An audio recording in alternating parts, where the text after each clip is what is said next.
Pes je nastal, kot vemo, iz ptičev in koz, zato jih hranimo s pšenico in s travo. Hej Goran, pa ti nimaš pojma. Človek je naredil psa iz volka, ki je plenilec in je surovo meso.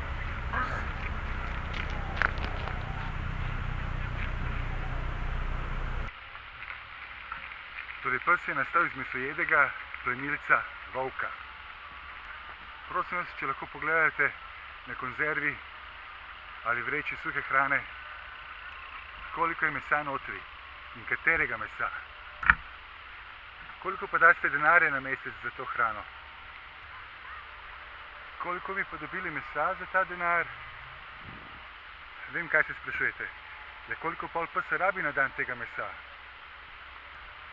Na srečo nam ni treba izumljati tople vode. Če na spletu pobrskate za BARF, to je kratica za Biologically Appropriate Raw Food, ali biološko primerna surova hrana, boste našli formulo za dnevno prehrano psa. Za 10-kilskega odraslega psa je treba na dan dati 160 gramov mesa, mišične mase, 20 gramov drobovine, recimo jeter, in 20 gramov kosti.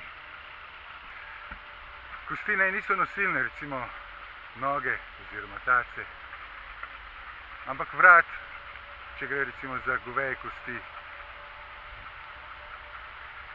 Primerni so tudi piščančji hrbti, ki jih lahko celo v blenderju zmeljemo. Zdaj pa če malo računamo. Vzel bom više cene. Če kila mesa, 5 evrov.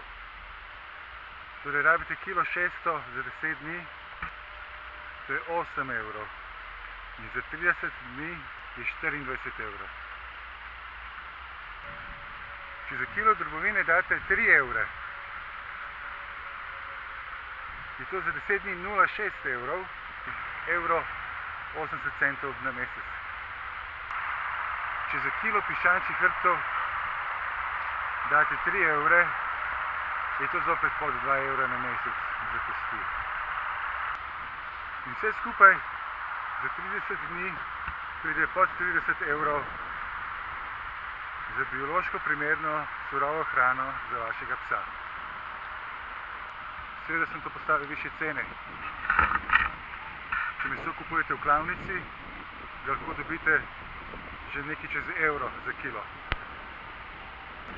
Slišal sem argument, da če jih hranimo s surovo hrano, da podivjajo.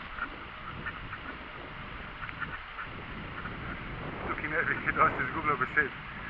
Moje bi bile že zdavnaj divje.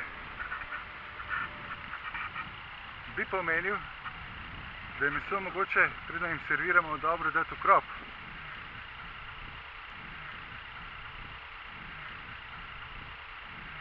Da ga vsaj na zunaj obdelamo od umazanij naših rok ali pa morebitne salmonele. Druga, bolj primerna varianta je, če meso lahko zmrznete za vsaj 3 tedne in potem surovo servirate.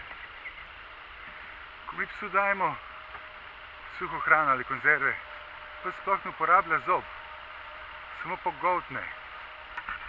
Če pa psu damo kos mesa, jasno vidimo, da uporablja cel zobni aparat. Seveda obstajajo pametne glave, ki psa hranijo samo z zelenjavo.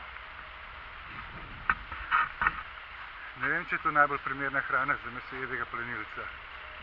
Gre bolj za lastnika, da lahko svojemu psu pripiše človeške lastnosti. Da lahko reče, da je njegov pes vegetarijanec in da povrhu še uživa.